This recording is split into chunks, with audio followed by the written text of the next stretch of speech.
Welcome to calculus application. कैसे हैं आप सब लोग?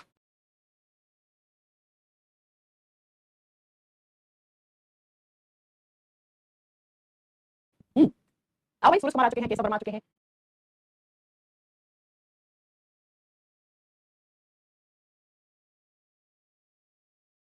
आरती आ चुकी है, राधे राधे बेटा, ऋतिक कुमार आ चुके हैं, विशाखा विशाखा यस गुप्ता, राजकमल, केशव यादव आ चुके हैं, संजीव कुमार आ चुके हैं। एक मिनट रिफ्रेश करो थोड़े से कमेंट्स। चलो एक मिनट हाँ, अब सब क्या है? चलो स्टार्ट करें अपनी आज की क्लास। हाँ जी, हम क्या पढ़ रहे थे? हम सेल के ऑर्गेनेल्स पढ़ रहे थे, कोशिकाएं पढ़ रहे थे। हमने डीएनए खत्म करा, हमने क्रोमोसोम्स खत्म करे, हमने जीन खत्म करे, उसके बाद हमने माइटोकॉन्ड्रिया पे आ गए थे। माइटोकॉन्ड्रिया में हमने क्या पढ़ लिया था? पिछली क्लास में याद है? सबसे पहले कोशिका के अंदर यही बनता है, दो मेम्ब्रेन होती हैं। माइटोकॉन्ड्रिया का काम क्या होता है वो हम आज पढ़ रहे हैं, है ना? माइटोकॉन्ड्रिया का फंक्शन क्या होता है? माइटोकॉन्ड्रिया का काम क्या होता है? तो यहाँ पे हमने कल लिखा था कि माइटोकॉन्ड्रिया में एनर्जी का प्रोडक्शन होता है और एनर्जी बनती भी है और यहाँ पे स्टोर भी होती है। यहाँ पे ऊर्जा बनती भी है और ऊर्जा संग्रहित भी होती है। अब बच्चों कैसे बनती है वो सुनो, एग्जाम में ये क्वेश्चन आता है, ठीक है? माइटोकॉन्ड्रिया का काम क्या होता है तो वो समझना है आपको। माइटोकॉन्ड्रिया वो जगह होती है सेल के अंदर जिस जगह पे क्या होता है? सेल्युलर रेस्पिरेशन होता है। बच्चों स्टार्ट करके लिखना, ये बहुत बार आता है। माइटोकॉन्ड्रिया सेल के अंदर वो हिस्सा है जहां पर सेल्युलर रेस्पिरेशन होता है, हिंदी में जिसको बोलते हैं कोशिकीय श्वसन होता है। अब बच्चों सबसे पहले एक बात याद रखना, सेल्युलर का मतलब क्या होता है? सेल्युलर का मतलब होता है जो सेल के अंदर हो, और रेस्पिरेशन का मतलब क्या होता है? ऑक्सीजन की सहायता से ग्लूकोज को तोड़ना। तो माइटोकॉन्ड्रिया के अंदर होता क्या है वो सुनो। माइटोकॉन्ड्रिया के अंदर जो भी ग्लूकोज होता है, अब बोलोगे ग्लूकोज कहां से आया है? ये ग्लूकोज हम जो भी खाना खाते हैं वो खाना अल्टीमेटली जाकर हमारा डाइजेस्टिव सिस्टम, हमारा पाचन तंत्र होता है, वो उसे ग्लूकोज में कन्वर्ट कर देता है, ग्लूकोज में तोड़ देता है। और ये ग्लूकोज को तोड़ता है ऑक्सीजन गैस। अब ये ऑक्सीजन गैस कहां से आई है? हम बाहर से सांस लेते हैं, सांस में हवा लेते हैं, एयर लेते हैं, एयर में आपने सुना है 21% ऑक्सीजन होती है। तो यही ऑक्सीजन हमारे फेफड़ों में आती है, फेफड़ों में खून होता है, खून से गुजर हमारे शरीर की हर एक कोशिका के पास पहुंचती है। और जैसे ही कोशिका के पास पहुंचती है तो ये ऑक्सीजन आता है, इस ग्लूकोज का ऑक्सीडेशन कर देता है, इस ग्लूकोज का ऑक्सीकरण कर देता है। आप जानते हैं ऑक्सीडेशन किसकी वजह से होता है? ऑक्सीजन गैस की वजह से होता है। ये ऑक्सीजन ग्लूकोज को तोड़ता है और जैसे ग्लूकोज टूटता है तो carbon dioxide plus H2O plus energy बनती है। और बच्चों हमारी सेल्स में जो एनर्जी बनती है ना, इसे कहा जाता है एटीपी। हमारी सेल्स में बनने वाली एनर्जी को नाम दिया जाता है एटीपी का। एटीपी का फुल फॉर्म होता है एडिनो ट्राइफॉस्फेट। सेम नाम हिंदी में एडिनोसिन ट्राइफॉस्फेट। तो ये एटीपी क्या है बच्चों? ये एनर्जी है, ऊर्जा है, ऊर्जा बनती है हमारे माइटोकॉन्ड्रिया के अंदर, ठीक है? एटीपी क्या होता है बच्चों? जो हमारी बॉडी के अंदर हमारी सेल्स के पास एनर्जी होती है ना, उसको नाम हम क्या देते हैं? उसको हम एटीपी का नाम देते हैं। तो आप सोचिए जरा, हमारी सेल्स के पास माइटोकॉन्ड्रिया के पास क्या आ गई? एनर्जी बन गई। अब ये एनर्जी जब ज्यादा बन जाती है तो यही एनर्जी देखो बच्चों, यही ऊर्जा क्या हो जाती है? माइटोकॉन्ड्रिया के पास स्टोर भी हो जाती है, यही पर भी स्टोर हो जाती है। इसीलिए हम कहते हैं माइटोकॉन्ड्रिया को energy house of the cell या powerhouse of the cell. तो जिसके पास एनर्जी है उसके पास पावर है ना। आप शक्तिशाली कब बनेंगे? जब आपकी सेल्स के पास अच्छी मात्रा में एनर्जी रहेगी तभी। तो आपको एग्जाम में याद करना है, एग्जाम में क्वेश्चन पूछता है कि माइटोकॉन्ड्रिया को हम क्या कहते हैं? हम कोशिका का ऊर्जा घर या कोशिका का पावर हाउस कहते हैं, क्योंकि इसके पास एनर्जी होती है। यहाँ एनर्जी बनती भी है और बनके स्टोर भी होती है, उसका भंडार भी होता है एनर्जी का। तो इन फ्यूचर जो भी आपकी सेल्स को एनर्जी की जरूरत पड़ती है तो वो किससे मांग लेती है? वो माइटोकॉन्ड्रिया से मांग लेती है ना। अब जरा नेक्स्ट पॉइंट सुनो बच्चों, ये ऐसा रेस्पिरेशन है जो ऑक्सीजन की सहायता से होता है, और जो ऑक्सीजन की सहायता से होता है उसे क्या, कौन सा रेस्पिरेशन कहते हैं? एग्जाम में आता है तो उसे बच्चा आप एरोबिक रेस्पिरेशन कहते हो। क्या कहते हो आप उसे? एरोबिक रेस्पिरेशन कहते हो। हिंदी में बोलेंगे ऑक्सीश्वसन। तो अगर आपसे एग्जामिनर पूछ ले, क्या पूछ ले कि हमारे माइटोकॉन्ड्रिया के अंदर जो रेस्पिरेशन होता है वो एरोबिक होता है या अनएरोबिक होता है? वो ऑक्सीश्वसन होता है या वो अनऑक्सीश्वसन होता है? तो आपको क्या करना है? वो एरोबिक रेस्पिरेशन होता है बेटा, ठीक है? वो ऑक्सीश्वसन होता है। अब मैं एग्जामिनर कैसे क्वेश्चन पूछेगा? एग्जामिनर क्वेश्चन पूछेगा हमारी सेल्स की उस साइट का नाम बताओ जिसमें सेलुलर रेस्पिरेशन होता है, जिसमें कोशिकीय श्वसन होता है। हमारी सेल्स की कौन से हिस्से के पास एनर्जी बनती है? तो आपके सारे आंसर होंगे। अब नोट डाल के दो पॉइंट और लिख लो जो अक्सर एग्जाम में घूमते रहते हैं। कौन कौन से क्वेश्चंस? पहला क्वेश्चन आता है कि हमारी सेल का सेलुलर फ्यूल किसको कहा जाता है? सेलुलर फ्यूल को हिंदी में कहते हैं कोशिकीय श्वसन, कोशिकीय ईंधन, कोशिकीय ईंधन। तो आपकी गाड़ी में फ्यूल होता है, ईंधन होता है, क्या क्या? पेट्रोल, डीजल, केरोसिन, है ना, सीएनजी वगैरह, वो फ्यूल है और उस फ्यूल से आपकी गाड़ी चलती है, ठीक है? हमारी सेल्स के पास कौन सा फ्यूल है कि वो फ्यूल हमें एनर्जी देता है? तो बच्चा वो होता है ग्लूकोज। तो एग्जामिनर पूछता है ह्यूमन बॉडी का सेलुलर फ्यूल किसको कहा जाता है? ग्लूकोज को कहा जाता है। ये ईंधन है, ये ईंधन जब टूटता है, जलता है तो हमारी बॉडी में एनर्जी आती है। अब आपसे पूछे ह्यूमन बॉडी का एनर्जी करेंसी किसको कहा जाता है? एनर्जी करेंसी को हिंदी में बोलते हैं कोशिकीय मुद्रा, एनर्जी करेंसी, या आपको बोलेगा ऊर्जा मुद्रा या कोशिकीय मुद्रा, कुछ भी बोलते हैं, ठीक है? तो आपको लिखना है ऊर्जा मुद्रा क्या होती है। जैसे हमारी मुद्रा क्या है बेटा? रुपीस है हमारी करेंसी। तो हम कुछ भी चीज खरीदना चाहते हैं तो बेटा हमें क्या खर्च करना पड़ेगा? रुपीस खर्च करना पड़ेगा, ठीक है? सही। अगर हमारी बॉडी के अंदर हमें कोई काम करना है तो एनर्जी खर्च करनी पड़ेगी, और एनर्जी किस रूप में खर्च करते हैं? हम एटीपी के रूप में खर्च करते हैं। तो अक्सर जब भी आप प्रीवियस ईयर के क्वेश्चंस लगाओगे तो आपको वहां पे दो क्वेश्चन मिलते हैं। कोशिकीय ईंधन ग्लूकोज होता है और हमारी कोशिकाओं के पास जो ऊर्जा किस मुद्रा के रूप में होती है, किस करेंसी के रूप में होती है, तो आपको बताना है एटीपी के रूप में होती है। इसका मतलब अभी मैं आपको पढ़ा रही हूं ना, मैं अपना क्या खर्च कर रही हूं? एटीपी खर्च कर रही हूं बच्चा, अपनी एनर्जी खर्च कर रही हूं आपके पीछे। आगे बात समझ में? जी हां मैम, ये होता है माइटोकॉन्ड्रिया का काम। अब आप मेरे से पूछोगे माइटोकॉन्ड्रिया की खोज किसने की? तो मैंने कहा था इसमें चार पांच साइंटिस्ट के नाम याद करने हैं आपको। तो माइटोकॉन्ड्रिया की डिस्कवरी के बारे में जब आपको कुछ साइंटिस्ट के नाम आपको लिखवाई हूं, सुनो सबसे पहला लिखना कि माइटोकॉन्ड्रिया की खोज प्लांट सेल में किसने की थी? जो माइटोकॉन्ड्रिया होता है वो प्लांट सेल में होता है, प्लांट्स को भी एनर्जी चाहिए होती है। ऐसा मत सोचो कि प्लांट सेल माइटोकॉन्ड्रिया नहीं होता है, मैं पहले बता चुकी हूं। माइटोकॉन्ड्रिया सिर्फ प्रोकैरियोटिक सेल में नहीं होता है, ठीक है? यूकैरियोटिक सेल में सब में होता है। तो अगर मैं आपसे पूछूं कि माइटोकॉन्ड्रिया की खोज प्लांट सेल में किसने की, तो मेव्स नाम के साइंटिस्ट ने, मेव्स नाम के वैज्ञानिक ने पादप कोशिकाओं में, प्लांट सेल में इसकी डिस्कवरी की थी, ठीक है? अगला दूसरा पॉइंट, सबसे पहले माइटोकॉन्ड्रिया का आइसोलेशन किसने किया था? आइसोलेशन शब्द का मतलब होता है पृथक्करण, यानी कि माइटोकॉन्ड्रिया को सेल से बाहर निकाल के दिखाया किसने था? तब आप करोगे बेटा आंसर बेंजले प्लस होर। ये दो साइंटिस्ट हैं, बेंजले प्लस होर, ये दो वैज्ञानिक मिले एक साथ और मिलकर इन्होंने माइटोकॉन्ड्रिया को बाहर निकाल के दिखाया सेल से। किसकी सेल से? आप बताओगे लीवर सेल से। हमारी बॉडी में जो हमारा यकृत होता है ना बेटा, तो यकृत के अंदर जो कोशिकाएं होती हैं उन कोशिकाओं से सबसे पहले बाहर निकाल के आइसोलेट करके, आइसोलेशन का मतलब होता है अलग करना, निकालना, ठीक है? उसके बाद अगला पॉइंट लिखोगे कि माइटोकॉन्ड्रिया जो होता है उसकी डिस्कवरी के लिए कौन से साइंटिस्ट याद रखने हैं आपको। इसकी प्रॉपर खोज के लिए आपको कौन सा दो वैज्ञानिकों के नाम याद करने हैं? Altmann and Fleming. Altmann plus Fleming, ये दो साइंटिस्ट हैं बच्चों जिन्होंने माइटोकॉन्ड्रिया की खोज की थी। तो जब भी एग्जाम में आपसे पूछेगा माइटोकॉन्ड्रिया की खोज किसने की थी, तब आप क्या करोगे बेटा? तब आप करोगे ऑल्टमन प्लस आपको बताना है फ्लेमिंग नाम के साइंटिस्ट ने। ऑल्टमन और फ्लेमिंग ने सबसे पहले माइटोकॉन्ड्रिया की खोज की थी। तो जब भी एग्जाम में क्वेश्चन आ जाए तो आपसे ऐसे याद करना है माइटोकॉन्ड्रिया को सबसे पहले देखा किसने था? फर्स्ट टाइम पर ऑब्जर्व किसने किया था? It is observed bye. Observed bye का मतलब होता है देखना, देखा किसने था सेल के अंदर? तो वो साइंटिस्ट थे कोलिकर। कोलिकर नाम के साइंटिस्ट ने इसको सबसे पहले देखा था, ठीक है बच्चों? तो आप लिख दीजिएगा कोलिकर नाम के वैज्ञानिक ने इसको देखा था। किसने देखा था? जो इंसेक्ट्स होते हैं ना, कीड़े होते हैं, कीट इंसेक्ट्स, इंसेक्ट्स की सेल्स में देखा था सबसे पहले, इंसेक्ट सेल में देखा था। लिख सकते हो आप कीटों की कोशिकाओं में इसको सबसे पहले देखा था। अब हम कैसे याद करें बेटा? आपको सिंपल से याद करना है, कभी अगर एग्जाम में आ जाए कि माइटोकॉन्ड्रिया की खोज किसने की थी, तब आपको लिखना है ऑल्टमन प्लस फ्लेमिंग ने। किसने खोज की थी? ऑल्टमन प्लस फ्लेमिंग ने। अब आया बेटा कि इसका नाम कौन रखेगा माइटोकॉन्ड्रिया? ये तो कुछ वैज्ञानिकों के नाम जिन्होंने माइटोकॉन्ड्रिया की डिस्कवरी के लिए अपना योगदान दिया था। अब इसका नाम किसने रखा? तो इसके नाम रखने के पीछे हुई थी लड़ाई। ये जो ऑल्टमन है ना, ऑल्टमन ये वाले, इन्होंने कहा कि इसका नाम रख दो बायोप्लास्ट। इसका क्या नाम रख दो? बायोप्लास्ट नाम रख दो, ठीक है? तो आपको याद रखना है ऑल्टमन ने कहा था बायोप्लास्ट नाम रख दो, लेकिन इनकी नहीं चली। फिर ये जो कोलिकर है ना, जिन्होंने सबसे पहले माइटोकॉन्ड्रिया को देखा था, इन्होंने कहा इसका नाम सैक्रोसोम रख दो। क्या रख दो? सैक्रोसोम्स, हिंदी में बोलेंगे सैक्रोसोम्स। इसका नाम सैक्रोसोम्स लिख दो, लेकिन किसी की भी नहीं चली। लास्ट में आए बेटा बेंडा नाम के साइंटिस्ट। कौन से? बेंडा नाम के वैज्ञानिक आए, उन्होंने कहा तुम सब चुप रहो, इसका नाम हम क्या रखेंगे? माइटोकॉन्ड्रियन रखेंगे। इसका नाम हम माइटोकॉन्ड्रिया रखेंगे, इसको हम हिंदी में सूत्रकणिका बोलेंगे। आगे बात समझ में? तो हम कौन कौन से वैज्ञानिक के नाम याद करें? देखो वैसे तो आपको सारे याद करने हैं, कैसे भी क्वेश्चन बन सकता है कि हमारे लीवर सेल से सबसे पहले माइटोकॉन्ड्रिया को किसने अलग किया था, है ना? आपसे पूछ सकता है प्लांट सेल में किसने माइटोकॉन्ड्रिया की खोज की थी। लेकिन सारे ना याद रखने हैं तो आपको ये दो चीजें याद रखनी है। माइटोकॉन्ड्रिया की खोज ऑल्टमन और फ्लेमिंग ने की थी, जबकि माइटोकॉन्ड्रिया का नाम सीवी बेंडा ने दिया था। सर बेंडा याद कर लो, बेंडा ने इसका नाम दिया था। कर लोगे याद? यस और नो? कर लोगे? जी हाँ मैम कर लेंगे। तो ये होता है आपका माइटोकॉन्ड्रिया। ऐसे माइटोकॉन्ड्रिया का नाम रखा गया था, एक आधा नाम और भी दिया गया था, फिला नाम दिया गया था, ये सब छोड़ा आपको नहीं याद करना है। तो ये होता है सेल के अंदर माइटोकॉन्ड्रिया। अब आपको मुझे माइटोकॉन्ड्रिया दिखा दो, चलो आपको माइटोकॉन्ड्रिया दिखाते हैं, सारा पढ़ाया वो सारा यहाँ पे आ जाएगा।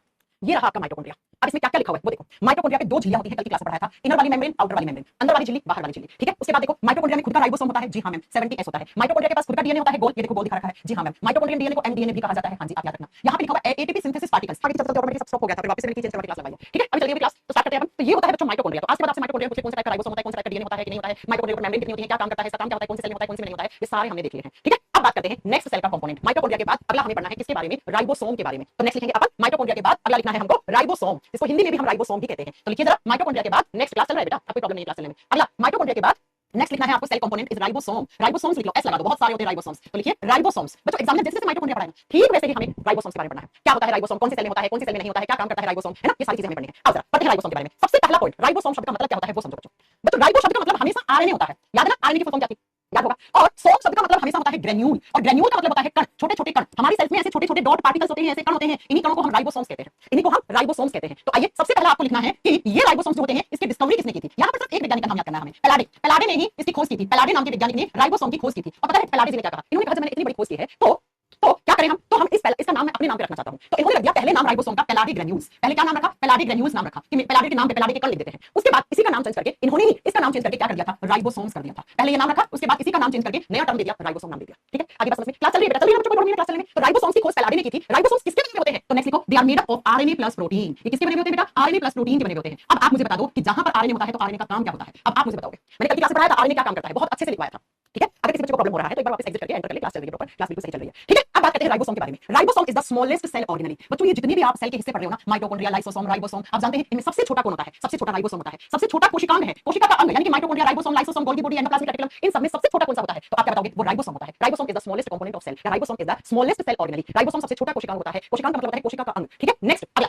अगला नेक्स्ट आपको याद रखना है, राइबोसोम के ऊपर एक भी मेम्ब्रेन नहीं होती है बेटा, तो इसको बोलते हैं membraneless cell organelle. Membraneless cell organelle इसका मतलब क्या हो गया बेटा, इसका मतलब हो गया राइबोसोम के ऊपर एक भी झिल्ली नहीं होती है बेटा। तो एग्जाम में क्वेश्चन आता है कोशिका का कौन सा हिस्सा है जिसके ऊपर एक भी मेम्ब्रेन नहीं होती है, इसको बोलते हैं बिना झिल्ली वाला कोशिकांग। बिना झिल्ली वाला कोशिकांग, बिना झिल्ली वाला होता है बेटा, कोई मेम्ब्रेन नहीं होती है इसके ऊपर, कोई मेम्ब्रेन नहीं मिलेगी, और एग्जाम में क्वेश्चन आता है। अगला पॉइंट, अगर मैं आपसे पूछूं क्या राइबोसोम प्रोकैरियोटिक सेल में होता है, जल्दी बताओ, प्रोकैरियोटिक सेल में राइबोसोम मिलता है क्या। और अगर मैं आपसे पूछूं यूकैरियोटिक सेल में राइबोसोम मिलता है क्या, तो बच्चों आप याद करो मैंने बहुत अच्छे से पढ़ाया था, प्रोकैरियोटिक सेल में भी राइबोसोम होता है, पाया जाता है प्रोकैरियोटिक कोशिकाओं में, और यूकैरियोटिक कोशिकाओं में भी पाया जाता है। बस फर्क क्या होता है बच्चों, फर्क क्या होता है, फर्क ये होता है कि प्रोकैरियोटिक सेल का राइबोसोम 70S प्रकार का होता है, 70S प्रकार का होता है, और यूकैरियोटिक सेल का राइबोसोम 80S टाइप का होता है, 80S प्रकार का होता है। अब बच्चों तुम ध्यान से समझ मेरी बात, इस संसार में दो ही प्रकार की कोशिकाएं होती हैं, एक प्रोकैरियोटिक एक यूकैरियोटिक। तो आप खुद सोचो राइबोसोम प्रोकैरियोटिक में भी है यूकैरियोटिक में भी है, इसका मतलब है तो सारे टाइप के सेल्स में होता है, बैक्टीरिया में, प्लांट में, एनिमल में, कवक की कोशिका में, शैवाल की कोशिका में, जी हां। इसीलिए राइबोसोम को कहते हैं universal component of cell. Universal component का मतलब होता है सार्वत्रिक पाया जाने वाला कोशिकांग। ये सारे टाइप के सेल्स में होता है, इसलिए नेक्स्ट पॉइंट पे लिख दो, ये यूनिवर्सल सेल कंपोनेंट होता है या यूनिवर्सल सेल ऑर्गेनली होता है। हिंदी में लिखना सार्वत्रिक पाए जाने वाला कोशिकांग। सार्वत्रिक का मतलब होता है सभी प्रकार की कोशिकाओं में पाया जाने वाला सार्वत्रिक प्रकार का कोशिकांग है। बस आपको ये याद रखना है कि वो बात अलग है, प्रोकैरियोटिक सेल में अलग प्रकार का होता है और यूकैरियोटिक सेल में ये अलग प्रकार का होता है। बस ये आपको याद रखना है, ठीक है बच्चों। चलिए तो ये यूनिवर्सल कंपोनेंट है, इसका मतलब होता है बच्चों याद रखना राइबोसोम बैक्टीरियल सेल में भी होता है। क्यों होता है बैक्टीरियल सेल में, क्योंकि मैम बैक्टीरिया में कौन से प्रकार की कोशिका होती है, बैक्टीरिया में प्रोकैरियोटिक प्रकार की कोशिका होती है, तो बैक्टीरियल सेल में भी पाया जाता है। ऐसा कहा जाता है एक बैक्टीरिया की सेल में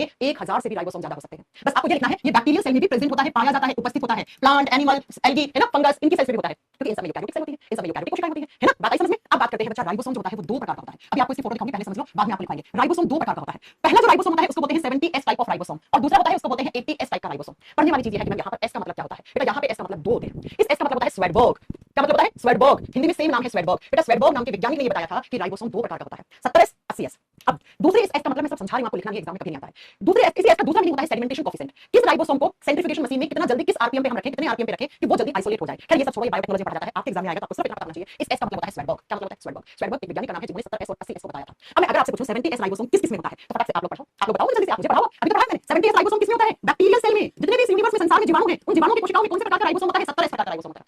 और अभी थोड़ी देर पहले पढ़ाया माइटोकॉन्ड्रिया के पास भी खुद के राइबोसोम्स होते हैं, वो बात अलग है। माइटोकॉन्ड्रिया के पास जो राइबोसोम होते हैं वो कौन से होते हैं, वो 70S टाइप के होते हैं। अरे ये चीज पढ़ाई थी ना, माइटोकॉन्ड्रिया के पास खुद का राइबोसोम होता है, खुद का डीएनए होता है, इसलिए माइटोकॉन्ड्रिया अपने बहुत सारे काम खुद से कर लेता है ना। अब यहाँ पे आओ, 80S राइबोसोम किसमें होता है, कोई भी प्लांट सेल है, पादप कोशिका है, उसके अंदर राइबोसोम कौन से प्रकार का होगा, 80S प्रकार का होगा। अगर आपसे पूछ ले और कहां-कहां होता है, एल्गी शेल, एल्गी का मतलब होता है शैवाल, जितने भी सारे शैवाल होते हैं आगे पढ़ाएंगे आपको, शैवालों की कोशिकाओं के अंदर 80S प्रकार का राइबोसोम पाया जाता है। जितनी भी फंगी सेल होती हैं, फंगी का मतलब होता है कवक, कवक की कोशिकाओं में 80S प्रकार का राइबोसोम पाया जाता है। और अगला लिख दो एनिमल सेल या ह्यूमन सेल, एनिमल सेल या ह्यूमन सेल, जंतु कोशिका या मनुष्य की कोशिका में भी कौन से प्रकार का राइबोसोम पाया जाता है, 80S प्रकार का, है ना। लेकिन ये याद रखना हमारी बॉडी में जो माइटोकॉन्ड्रिया है ना, उस माइटोकॉन्ड्रिया के अंदर जो राइबोसोम होता है वो 70S प्रकार का होता है। क्या मेरी बात समझ में आई कि स्वेट एस का मतलब क्या है, ये कौन कौन सी सेल्स में होता है, किसी सेल में कौन से प्रकार का राइबोसोम होता है, शायद आपको समझ में आ गया होगा। आ गया? तो बच्चों अब सुनो, ये जो 70S टाइप का राइबोसोम होता है ना, इसकी भी आगे 2 सब यूनिट होती है और 80S की भी आगे 2 सब यूनिट होती है। ठीक है, सुनो, क्या 70S जो टाइप का राइबोसोम होता है उसको आगे 2 उप इकाइयों में बांटते हैं, 2 सब यूनिट्स में उप इकाइयों में बांटा जाता है। कौन कौन सी उप इकाई? तो बेटा एक होती है 50S और एक होती है 30S। अब आप में से कुछ होशियार बच्चे आएंगे, वो कहेंगे मैं 50 + 30 तो 80 होता है। बेटा यहाँ पे मैथ नहीं लगानी है तुम्हें, ठीक है, ये बायोलॉजी है। दूसरा जो 80S टाइप का राइबोसोम होता है उसको भी आगे 2 सब यूनिट्स में बांटा जाता है, 2 उप इकाइयों में बांटा जाता है। कौन कौन सी उप इकाइयों में? 60S and 40S। फिर आप में से कुछ आएंगे, क्या बोलेंगे, मैम ये तो 90 होता है, ये तो 90 होता है। अरे भाई 90 नहीं होता, जोड़ना नहीं है, तुम्हें यहाँ पे जोड़ घटाना नहीं चल रहा है, बायोलॉजी है। अब मैं एग्जामिनर कैसे क्वेश्चन पूछेगा, चलो ये बताओ कि 50 और 30 में बड़ा कौन है? 50 है ना, तो इसको बोलते हैं 70S की लार्जर यूनिट। लार्जर का मतलब क्या है? ये बड़ी वाली इकाई है। और ये वाली कौन सी है? ये स्मॉलर यूनिट है। स्मॉलर का मतलब ये छोटी इकाई है। ठीक है, ऐसे ही इनमें बड़ा कौन है? 60, तो इसको क्या बोलेंगे? लार्जर, ये बड़ा है। और ये कौन सा है? स्मॉलर, छोटा। अब मैं एग्जाम के क्वेश्चन बताओ, एग्जाम में कैसे मिलेंगे ये सब छोड़ो आप। तो सुनो बच्चों, एग्जामिनर कहेगा 70S की बड़ी वाली इकाई कितनी होती है, तो आपको बोलना है 50S। आपसे पूछेगा 70S की छोटी वाली इकाई कितनी होती है, 30S। या पूछेगा 70S की 2 सब यूनिट कौन कौन सी है, तो 50 + 30 है, याद रखना आपको। ठीक है, और अगर आपसे पूछे कि 80S टाइप की जो राइबोसोम होती है उसकी बड़ी वाली यूनिट क्या होती है, 60S, और छोटी वाली कौन सी होती है, 40S। इसका मतलब आप ये कहना चाह रही हो मैम, माइटोकॉन्ड्रिया के पास जो 70S प्रकार का राइबोसोम है उसकी बड़ी वाली यूनिट 50 होगी, छोटी वाली 30 होगी। जी हां, और हमारी सेल्स में जो राइबोसोम होता है उसकी बड़ी वाली कौन सी होगी, 60, और नीचे वाली कौन सी होगी, छोटी वाली होगी 40। ठीक है, छोटी होगी। ठीक है बच्चों, तो आपको जोड़ना नहीं है, जोड़ोगे तो ये 100 हो जाएगा और ये कितना हो जाएगा, 80 हो जाएगा। आपको जोड़ना नहीं है बेटा। ठीक है, बात समझ में आ गई? जी हां मैम। अब बात ये आती है, जैसे मैंने आपको पढ़ाया था कि माइटोकॉन्ड्रिया के पास कौन सा राइबोसोम होता है, इनमें से 70S होता है। तो एक तो राइबोसोम हमारे माइटोकॉन्ड्रिया में होता है। फिर मैम दूसरा आप मुझे बता सकते हो कि मैम राइबोसोम कहां-कहां होता है? अगर आपसे पूछे एग्जामिनर कि राइबोसोम सेल के अंदर कहां-कहां हो सकता है, तो एक तो आप लिख सकते हो राइबोसोम माइटोकॉन्ड्रिया में हो सकता है। जी हां मैम, माइटोकॉन्ड्रिया में मिलते हैं राइबोसोम। और दूसरा आपको लिखना है माइटोकॉन्ड्रिया के अलावा साइटोप्लाज्म में भी क्या पाए जाते हैं, राइबोसोम पाए जाते हैं। साइटोप्लाज्म का मतलब होता है कोशिका द्रव्य, वो द्रव्य जो कोशिका के अंदर है। और इसके साथ अगला आपको याद रखना है रफ एंडोप्लाज्मिक रेटिक्यूलम। ER लिख दो अभी, इसके बाद अगला यही पढ़ाना है हमें। फिलहाल लिख दो खुरदरी अंतःप्रद्रव्य जालिका। रफ एंडोप्लाज्मिक रेटिक्यूलम होता क्या है, आ जाएगा आज की क्लास में, बस पहले आप ऐसे लिख के छोड़ दो बेटा। ये 3 ऐसी जगह सेल के पास जिनके पास राइबोसोम होता है, लेकिन याद रखना इसके पास 70S है, बाकी इन दोनों के पास कौन सा है, इन दोनों के पास 80S प्रकार का राइबोसोम होता है। 80S प्रकार का राइबोसोम होता है। आपको क्लास सही चल रही है बेटा कोशिका रास, ठीक है। आगे बात समझ में, ये कौन है, ये खुशबू क्या बोल रही है, मेरे हाथ में क्या ये प्रॉब्लम।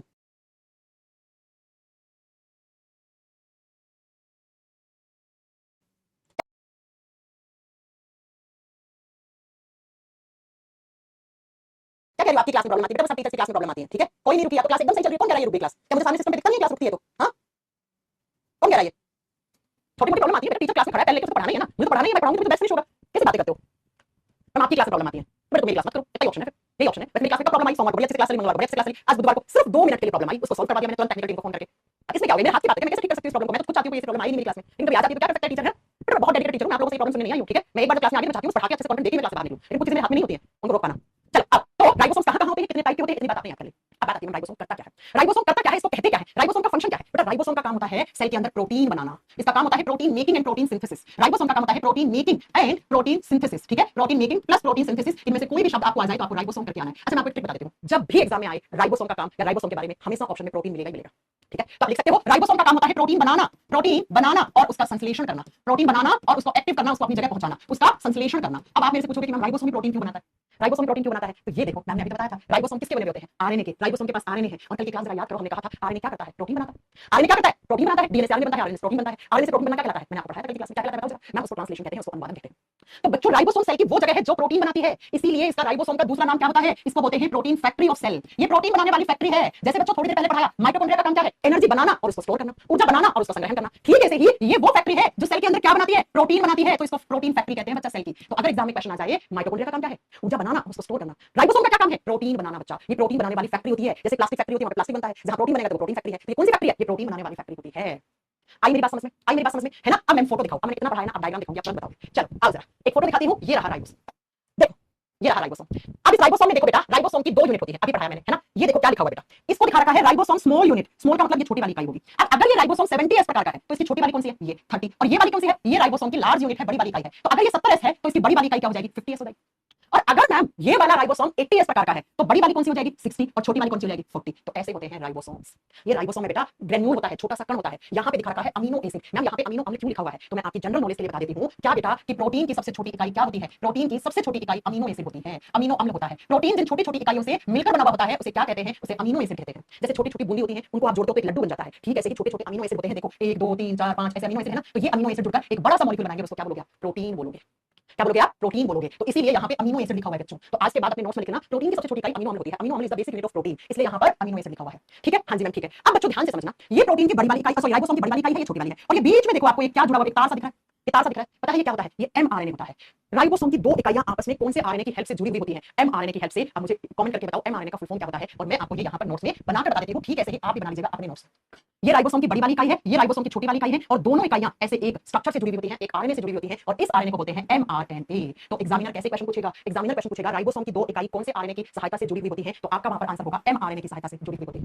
एमआरएनए की फुल फॉर्म क्या होती है? मैसेंजर आरएनए, संदेशवाहक आरएनए। तो राइबोसोम की दो इकाइयों को जोड़ने वाला आरएनए कौन सा होता है? एमआरएनए। ऐसे ये पहला राइबोसोम है, फिर हमारी सेल में दूसरा राइबोसोम हो गया, ऐसे वो भी किसकी सहायता से जुड़ा हुआ होगा? एमआरएनए की सहायता से। तो इस फोटो में ये जो दिखा रखा है ना बेटा, दोनों इकाइयों को जोड़ने वाला, ये कौन है? देखो आप इस फोटो से समझ सकते हो, ये भी आरएनए आपका राइबोसोम का ही डायग्राम है। देखो ये बड़ी वाली इकाई, ये छोटी वाली इकाई, और ये किसकी सहायता से जुड़ी हुई है? ये वाला, ये होता है एमआरएनए। ये क्या होता है? एमआरएनए होता है बच्चों। ये छोटी वाली इकाई होती है राइबोसोम की, ये बड़ी वाली इकाई होती है।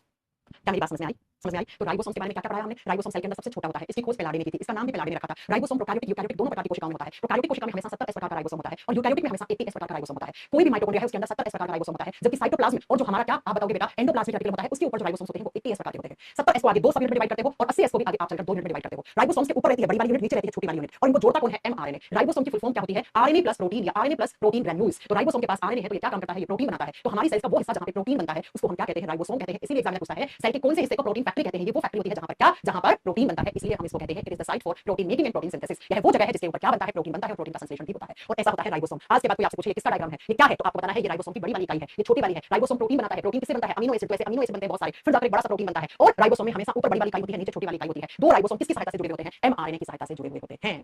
बस ये देखो कौन है ये? प्रदन्ने। क्या पूछे राइबोसोम कहां होता है ह्यूमन बॉडी में? तुम्हारे नए आए हो इस क्लास में? हाँ आप बताइए जरा प्रदन्ने को कि राइबोसोम कहां होता है हमारी बॉडी में? बेटा हमारी सेल्स में होता है। सेल्स में कहां होता है? तो पढ़ा तो दिया 3 जगह होता है। कहां थे बेटा तुम इतने दिन? हाँ ये तो वो बात होगी सारी रात रामायण पढ़ी से वो किससे किसके बात थी। हाँ कैसे काम चलेगा बेटा? कैसे काम चलेगा ऐसे पढ़ाई करोगे तो? राइबोसोम समझ में आ गया? जी हाँ मैम। अब हम अगला पढ़ेंगे ये क्या है? Endoplasmic reticulum. तो लिखो नेक्स्ट कंपोनेंट। आप नंबरिंग कर रहे हो? नंबरिंग कर रहे हो तो न्यूक्लियस डीएनए आरएनए इसको नंबरिंग करते जाना, माइटोकॉन्ड्रिया राइबोसोम। अब हम अगला नेक्स्ट कंपोनेंट सेल का लिखेंगे, नेक्स्ट सेल और लिखेंगे एंडोप्लाज्मिक रेटिकुलम। देखो हमारा क्या क्या बचा है? एंडोप्लाज्मिक रेटिकुलम आज खत्म कर लेंगे हम, अंतःप्रद्रवी जालिका हम खत्म कर लेंगे। कल मैं आपको क्या पढ़ाऊंगी? कल पढ़ाऊंगी vacuole, Golgi bodies, centriole, centrosome, microbodies, फिर परसों पढ़ाऊंगी क्लोरोप्लास्ट, प्लास्टिड वाला। परसों खत्म हो जाएगा अपना ये, बस सेल डिवीजन बचेगा, परसों चैप्टर खत्म हो जाएगा। ठीक है? अंतःप्रद्रवी जालिका, और हिंदी में इसको अंतःप्रद्रवी जालिका कहते हैं, शॉर्ट फॉर्म में ईआर कहते हैं। ईआर का फुल फॉर्म क्या होता है? Endoplasmic reticulum. Endoplasmic reticulum. अब देखो बच्चा इस शब्द को तोड़ते हैं हम। देखो एंडो शब्द का मतलब हमेशा अंदर होता है, इनसाइड, इनसाइड। प्लाज्मिक का मतलब होता है प्लाज्मा मेम्ब्रेन। प्लाज्मिक का मतलब क्या होता है? प्लाज्मा मेम्ब्रेन, प्लाज्मा झिल्ली। हिंदी में क्या बोलेंगे? प्लाज्मा झिल्ली। और रेटिकुलम शब्द का मतलब होता है नेटवर्क। नेटवर्क का मतलब होता है जाल। नेटवर्क का मतलब क्या होता है? जाल। जैसे होता है ना बिजली के तारों का नेटवर्क है ना, वायर्स का नेटवर्क है। ठीक ऐसे ही सुनो बच्चों, क्या होता है एंडोप्लाज्मिक रेटिकुलम? हमारी सेल्स के अंदर बहुत सारी मेम्ब्रेन्स का एक जाल होता है, उसी जाल को एंडोप्लाज्मिक रेटिकुलम कहते हैं। It is the network of membrane that is present inside the cell. हमारी कोशिकाओं के अंदर बहुत सारी झिल्लियों से बना हुआ एक जंजाल होता है, एक जाल होता है, उसी जाल को एंडोप्लाज्मिक रेटिकुलम कहते हैं। जैसे इस फोटो में देखो आपको बहुत सारी मेम्ब्रेन का जाल दिखेगा। अरे दिख रहा है जाल? ये देखो जाल, ये देखो मेम्ब्रेन, ये देखो झिल्लियां, ये बहुत सारी झिल्ली पड़ी है बेटा, और इन्हीं झिल्लियों के जाल को हम क्या बोलते हैं? तो देखो दिखा रखा है एंडोप्लाज्मिक रेटिकुलम, अंतःप्रद्रवी जालिका कहते हैं इनको। ठीक है? क्या कहते हैं हम इनको? अंतःप्रद्रवी जालिका कहते हैं। तो जरा लिखिए इसकी परिभाषा क्या लिखोगे? मैम पागल हो गया गोपाल कुमार, मुझे पागल बोल रहे हैं क्या? हाँ चलिए लिखिए, तो लिखिए it is the membrane of network inside the cell. It is the network of membranes, network of membranes inside the cell, inside the cell. यह झिल्लियों से बना हुआ जाल है जो कोशिकाओं के अंदर पाया जाता है। देखो यह बहुत सारी झिल्लियों से, ऐसे लिख दो, बहुत सारी झिल्लियों से बना हुआ एक जाल है, बहुत सारी झिल्लियों से बना हुआ जाल है, बना हुआ जाल है, जंजाल है, जो कि कोशिका के अंदर पाया जाता है, जो कि कोशिका के अंदर पाया जाता है, कोशिका के अंदर पाया जाता है। नेटवर्क ऑफ मेम्ब्रेन होता है बेटा, ये अंदर पाया जाता है। बहुत सारी मेम्ब्रेन का एक जंजाल होता है, एक जाल होता है, उसी को आप एंडोप्लाज्मिक रेटिकुलम कहते हैं, उसी को आप अंतःप्रद्रवी जालिका कहते हैं। हाँ आगे बात समझ में? जी हाँ मैम। नेक्स्ट पॉइंट पे, इसकी खोज किसने की थी? पोर्टर नाम के वैज्ञानिक ने। इसकी डिस्कवरी के लिए आपको एक ही साइंटिस्ट का नाम लिखवाऊंगी मैं, वही आपको याद करना है, पोर्टर। इन लोगों के नाम कितने अच्छे होते हैं ना, इंग्लिश साइंटिस्ट है ये सारे, इसलिए नाम अच्छे हैं। हमारे भारतीय होता तो, हमारे भारतीय होते तो क्या नाम होते बेटा? हाँ राम स्वरूप, राम गोपाल, विष्णुदास, सियाराम, ऐसे नाम होते हैं। ठीक है? आगे बात समझ में? इसकी खोज किसने की थी? पोर्टर ने। बहुत सारी मैं तो मैं आपको फोटो दिखा के समझा रही हूं, आपको शायद आपको समझ में आ रहा होगा। अब बात आती है बेटा ये होता कहां? जैसे राइबोसोम कहा था, बताया था मैंने, ऐसे ही आपको बताना है कि मैं क्या ये सब आप में भी है? क्यों नहीं होगा? मैं भी इंसान हूं। तुम लोग क्या खा के आए हो क्लास में? चलो सुनो कहां होता है ये, तो लिखिए इट इज प्रेजेंट। देखो पहले मैं आपको समझाती हूं कहां होता है। आओ यहां इस फोटो में समझो बच्चों, ये सेल का न्यूक्लियस है, ये न्यूक्लियस है, दिख रहा है? केंद्रक है, ये साफ साफ दिख रहा होगा फोटो में आपको, बहुत अच्छे से दिख रहा होगा। ये न्यूक्लियस की मेम्ब्रेन है, न्यूक्लियर मेम्ब्रेन है। ठीक है? और ऐसे मान लो ये आपकी पूरी सेल है, क्योंकि सेल के बीच में न्यूक्लियस होता है, न्यूक्लियस है। और सेल के बाहर क्या होता है? Cell membrane. तो सेल मेम्ब्रेन और न्यूक्लियर मेम्ब्रेन के बीच में है, आप ठीक से देखो, ये केंद्रक की झिल्ली है, ये कोशिका की झिल्ली है, और इसके बीच में ये बहुत सारी मेम्ब्रेन्स हैं। इन्हीं मेम्ब्रेन्स को क्या बोलते हैं? एंडोप्लाज्मिक रेटिकुलम कहते हैं, इसे अंतःप्रद्रवी जालिका कहते हैं। तो क्या लिखेंगे हम? It is present between nuclear membrane and cell membrane. मैं शॉर्ट में लिखूंगी, अपने नोट्स में फुल लिखना है। ठीक है? चलो देखो इसकी लोकेशन कहां होती है, ये साइट जगह कहां होती है, किस जगह पाया जाता है? तो लिख दो किस जगह होगा ये? बिटवीन, ये बिटवीन शॉर्ट फॉर्म में लिखा जाता है ऐसे। ठीक है? Between cell membrane and nuclear membrane, between cell membrane and nuclear membrane, nuclear membrane. Hindi में लिखो यह कोशिका झिल्ली और केंद्रक झिल्ली के बीच में पाया जाता है। यह कोशिका झिल्ली कोशिका झिल्ली, एनडीए सीडीएस की कोई बच्चा तैयारी कर रहा है आपकी क्लास में, इतनी बार यहां से क्वेश्चन आता है। कोशिका झिल्ली और केंद्रक झिल्ली, केंद्रक की जो झिल्ली होती है उसके बीच में पाया जाता है, केंद्रक झिल्ली के बीच में पाया जाता है बेटा, के बीच में पाया जाता है। कहां मिलेगा? न्यूक्लियस की मेम्ब्रेन से लेकर सेल मेम्ब्रेन के बीच वाले हिस्से में ये पड़ा रहता है आपकी सेल के अंदर।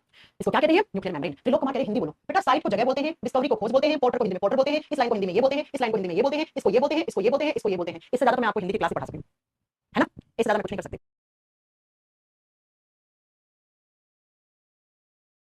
आगे बात समझ में, आगे बात समझ में, ठीक है बेटा, आगे बात समझ में, जी हाँ मैम आगे। तो ये होता है आपका एंडोप्लाज्मिक रेटिकुलम। अब मुझे आप लोग कमेंट करके ये बताओ, क्या प्रोकैरियोटिक सेल में एंडोप्लाज्मिक रेटिकुलम होता है? अरे बताओ क्या लिखूं मैं, प्रोकैरियोटिक सेल में होगा क्या और यूकैरियोटिक सेल में होता है या नहीं होता? अरे साफ साफ लिखवाया था जब प्रोकैरियोटिक सेल और यूकैरियोटिक सेल करवा रही थी मैंने, हिंदी में बताया था आपको बहुत साफ भाषा में कि प्रोकैरियोटिक सेल में एंडोप्लाज्मिक रेटिकुलम एब्सेंट होता है, एब्सेंट का मतलब नहीं पाया जाता। यूकैरियोटिक सेल के अंदर, यूकैरियोटिक सेल के अंदर ये हमेशा और हमेशा प्रेजेंट होता है, हमेशा और हमेशा पाया जाता है। तो अगर मैं आपसे पूछूं हमारी सेल में एंडोप्लाज्मिक रेटिकुलम होता है, आप कहोगे यस मैम, क्यों? क्योंकि हम लोगों में यूकैरियोटिक सेल्स होती हैं, है ना? आगे बात समझ में। तो आपसे पूछ ले एग्जामिनर कि प्रोकैरियोटिक और यूकैरियोटिक सेल में एंडोप्लाज्मिक रेटिकुलम से क्या डिफरेंस है? आपको बोलना है प्रोकैरियोटिक सेल में नहीं होता है भाई, बैक्टीरिया सेल में ऐसे कोई स्ट्रक्चर नहीं होती है, यूकैरियोटिक सेल में हमेशा होता है। अब बात आती है ये एंडोप्लाज्मिक रेटिकुलम कितने प्रकार का होता है? एंडोप्लाज्मिक रेटिकुलम यानी शॉर्ट फॉर्म में ईआर बोलते हैं इसको, ये दो प्रकार का होता है। कौन कौन सा? आरईआर पहला, दूसरा एसईआर। अब इनका मीनिंग क्या होता है ये हम कल की क्लास में पढ़ेंगे। दो क्लास के बाद आपके ऑर्गेनेल्स खत्म हो जाएंगे, फिर दो क्लास में सेल डिवीजन चलेगा। ये चैप्टर बहुत बड़ा है बेटा, बहुत बड़ा ये चैप्टर। अब क्वेश्चन से एग्जाम में पढ़ाना पड़ेगा डिटेल में। क्या छोड़ दूं मैं, क्या छोड़ दूं मैं, आप बताओ मुझे, क्या छोड़ दूं मैं? नहीं छोड़ सकती बेटा, कहीं से भी क्वेश्चन आता है इस चैप्टर से। मैं नहीं चाहती कि तुम लोग एग्जाम देके आओ बाहर आके मुझे ब्लेम करो कि मैम ने इतना पढ़ाया, बहुत डीपली क्वेश्चन आ गया। कुछ कुछ चैप्टर आपको बेटा बहुत अच्छे से डिटेल में पढ़ने पड़ेंगे, मैं कुछ नहीं कर सकती, मैं आपकी कोई हेल्प नहीं कर सकती उसमें। आपको मैं इतना क्यों पढ़ा रहा हूं, पढ़ाना पड़ेगा, क्वेश्चन आते हैं, क्या करूं मैं? अब देखो यहाँ से क्या क्वेश्चन पूछा है, यहाँ से पूछा है कौन सी एंडोप्लाज्मिक रेटिकुलम है जो प्रोटीन बनाती है, कौन सी नहीं बनाती है। अब ना पढ़ाऊं कैसे काम चलेगा, है ना? इसलिए मैं ये चैप्टर अपने हिसाब से डिटेल पढ़ाऊंगी, 4 या 5 क्लास हो लगेगी इसको पढ़ाने में। लेकिन जिस दिन आप ये चैप्टर मेरी क्लास से कवर करके इस धरती के ऊपर कोई भी पब्लिकेशन की किताब खरीद लेना तुम, मैं नहीं कहती मेरी किताब, अरे मेरे में इतना कॉन्फिडेंस है, मैं इतना अच्छा कंटेंट देती हूँ इस धरती पे, तुम किसी भी टीचर की किसी पब्लिकेशन की किताब खरीद के क्वेश्चन लगाना बेटा, 100 में से 99 क्वेश्चन सही करोगे। अब एक मैम 100 में से 100 क्यों नहीं बेटा, 100 में से 100 तो कुछ होता ही नहीं है, साइंस 100% तो किसी को मानती नहीं है ना? आज तुम मेरे को पागल बोलो, तुम मेरे को सच्ची हुई और बोलो, कुछ भी बोलो, मेरे को कोई फर्क नहीं पड़ता। लेकिन अगर तुम पढ़ने वाले बच्चे हो, अगर तुम्हें एक एक क्वेश्चन एक नंबर चाहिए एग्जाम में, तो बेटा तुम्हें मेरे कंटेंट की इज्जत उस दिन होगी जिस दिन तुम पेपर देके आओगे, उस दिन तुम्हें इज्जत पक्का करोगे। आज तुम मुझे कुछ भी बोलो, चाहे कोई फर्क नहीं पड़ता, कोई फर्क नहीं पड़ता। बहुत सारे आते हैं उल्टे उल्टे बच्चे जो गालियां देके चले जाते हैं, क्या फर्क पड़ता है? मुझे नहीं फर्क पड़ता, मुझे फर्क नहीं पड़ता है। मैं उन बच्चों के लिए यहाँ पे आके मेहनत करती हूँ, बच्चों के लिए पढ़ाती हूँ जिस बच्चे को ऐसा लगता है कि भाई मैं अगर बायोलॉजी के 6 क्वेश्चन आते हैं तो 6 में से 6 सही करके आऊँ एग्जाम में। ग्रुप डी में साइंस 25 नंबर के आते हैं, उसमें 8 से 10 नंबर बायोलॉजी आता है, पता है आपको? एनटीपीसी में 7 से 8 क्वेश्चन बायो के आते हैं, एसएससी सीजीएल में 2 से 3 क्वेश्चन बायो के आते हैं, है ना? एनडीए सीरीज में तो भर भर के बायोलॉजी केमिस्ट्री आता है। तो मैं उन बच्चों के लिए आती हूँ पढ़ाने, है ना? ठीक है, बाकी आप मुझे कुछ भी बोल सकते हो, कोई फर्क नहीं पड़ता। लेकिन आप अपने आप इज्जत करोगे, अपने आप आपको मेरे से प्यार हो जाएगा जिस दिन आप पेपर देके आओगे, जिस दिन आप प्रीवियस क्लासेस लगाओगे। कोई भी किताब खरीदो यार, कुछ बोलते मेरी किताब से खरीदो, मार्क्स प्रैक्टिस करना, नो, आप कोई किताब खरीदो मार्केट की और मेरे से क्लासेस लगाओ, फिर देखो अपना कॉन्फिडेंस, ठीक है? चलो फिर आज की क्लास में इतना ही, खत्म कर लेंगे इस चैप्टर में। एक दिन किसी दिन क्लास रख लेंगे, खत्म कर लेंगे।